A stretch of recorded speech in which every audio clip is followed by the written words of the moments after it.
Hello বন্ধুরা, আশা করি তোমরা সবাই ভালো আছো। আজ আমরা এই ক্লাসটির মধ্যে আলোচনা করব ভারতের অর্থনীতি সম্পর্কে কিছু গুরুত্বপূর্ণ প্রশ্ন উত্তর। তোমরা অবশ্যই ভিডিওটি প্রথম থেকে শেষ অবধি দেখো। চলো দেরি না করে ভিডিওটি শুরু করি। আরবিআই এর সদর দপ্তর কোথায়? আরবিআই এর সদর দপ্তর মুম্বাই। পরের প্রশ্ন দেখো, ভারতীয় জীবন বীমা নিগম স্থাপিত হয় 1956 সালে। ক্রেতা সুরক্ষা আইন কত সালে চালু হয়? ক্রেতা সুরক্ষা আইন চালু হয় 1986 সালে। পরের প্রশ্ন দেখো, বিশ্ব বাণিজ্য সংস্থা কবে গঠিত হয়েছিল? উত্তর 1995 সালের 1 জানুয়ারিতে বিশ্ব বাণিজ্য সংস্থা গঠিত হয়েছিল। জীবন বীমা নিগমের কেন্দ্রীয় কার্যালয় কোথায়? জীবন বীমা নিগমের কেন্দ্রীয় কার্যালয় হলো মুম্বাইতে। পরের প্রশ্ন দেখো, 1 টাকার নোটে কার স্বাক্ষর থাকে? 1 টাকার নোটে ভারতের অর্থ সচিবের স্বাক্ষর থাকে। ভারত সরকার বাছাই করা সরকারি ক্ষেত্রের শেয়ার বিক্রি করতে শুরু করে কোন সাল থেকে? ভারত সরকার বাছাই করা সরকারি ক্ষেত্রের শেয়ার বিক্রি করতে শুরু করে 1992 সাল থেকে। ভারতীয় পেটেন্ট আইন পাশ হয় কত সালে? ভারতীয় পেটেন্ট আইন পাশ হয় 1970 সালে।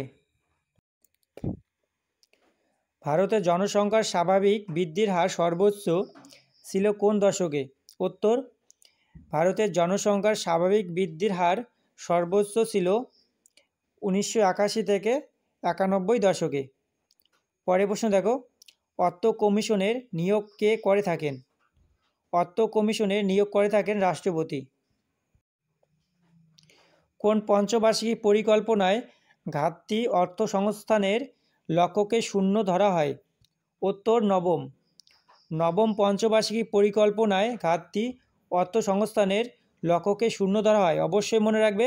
আর হ্যাঁ বন্ধুরা, তোমরা যারা আমাদের এই ভিডিওটিকে লাইক করোনি অবশ্যই একটি লাইক করে দিও। পরের প্রশ্ন দেখো, ভারতের সুদের হারের নীতি প্রকৃতপক্ষে কোন নীতির অন্তর্গত? উত্তর, আর্থিক। ভারতের সুদের হারের নীতি প্রকৃতপক্ষে আর্থিক নীতির অন্তর্গত। ভারতের প্রথম যোজনা কমিশনের চেয়ারম্যান কে ছিলেন? ভারতের প্রথম যোজনা কমিশনের চেয়ারম্যান ছিলেন জওহরলাল নেহরু। পরের প্রশ্ন দেখো, আসিয়ান কোথাকার আঞ্চলিক সংগঠন? উত্তর, আসিয়ান দক্ষিণ পূর্ব এশিয়ার একটি সংগঠন। পরের প্রশ্ন দেখো, ভারতের রিজার্ভ ব্যাংক কত সালে জাতীয়করণ করা হয়? ভারতের রিজার্ভ ব্যাংক 1949 সালে জাতীয়করণ করা হয়। পরের প্রশ্ন দেখো, জনগণের পরিকল্পনা বলা হয় কোন পরিকল্পনাকে? বন্ধুরা, তোমরা যারা আমাদের এই ভিডিওটিকে লাইক করনি অবশ্যই একটি লাইক করে দিও। আর হ্যাঁ, এই ভিডিওটি পিডিএফটি পেতে হলে অবশ্যই আমাদের টেলিগ্রাম চ্যানেলে জয়েন করবে। জনগণের পরিকল্পনা বলা হয় পঞ্চম পরিকল্পনাকে। ভারতের আর্থিক বছর শুরু হয় কোন তারিখ থেকে? ভারতের আর্থিক বছর শুরু হয় 1 এপ্রিল থেকে। পরের প্রশ্ন দেখো, অর্থনীতিতে দেউলিয়া বলতে বোঝায় কি? অর্থনীতিতে দেউলিয়া বলতে বোঝায় দায় সম্পত্তি। ভারতের জাতীয় আয় পরিমাপ করে কোন সংস্থা? ভারতের জাতীয় আয় পরিমাপ করে সিএসও সংস্থা। সিএসওর ফুল ফর্ম দেখে নাও, সেন্ট্রাল স্ট্যাটিস্টিক্যাল অফিস। অবশ্যই মনে রাখবে। ভারতে কত শতাংশ দারিদ্র্য সীমার নিচে বাস করেন? উত্তর, গ্রামে 36% ও শহরে 30%। ভারতের পরিকল্পনা কমিশন কবে গঠিত হয়? ভারতের পরিকল্পনা কমিশন গঠিত হয় 1950 সালে। পরের প্রশ্ন দেখো, স্বাধীন ভারতে কেন্দ্রীয় সরকারের বাজেট প্রথম কোন তারিখে পেশ হয়?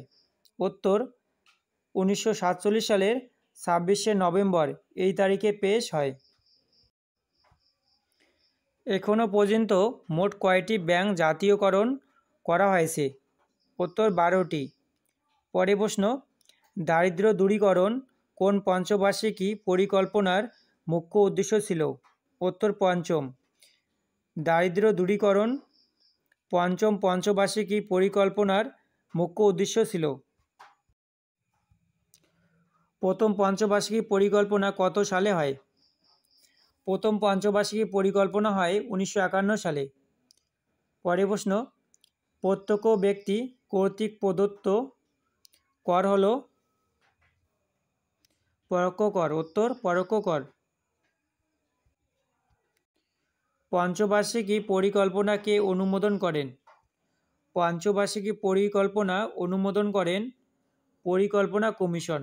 উত্তর পরিকল্পনা কমিশন। বন্ধুরা, আমাদের এই ভিডিওটি যদি ভালো লেগে থাকে অবশ্যই লাইক করো, বন্ধুদের সঙ্গে শেয়ার করো। আর হ্যাঁ, আমাদের প্রত্যেক দিনের ভিডিওগুলি পেতে চ্যানেলকে সাবস্ক্রাইব করে পাশে থেকো।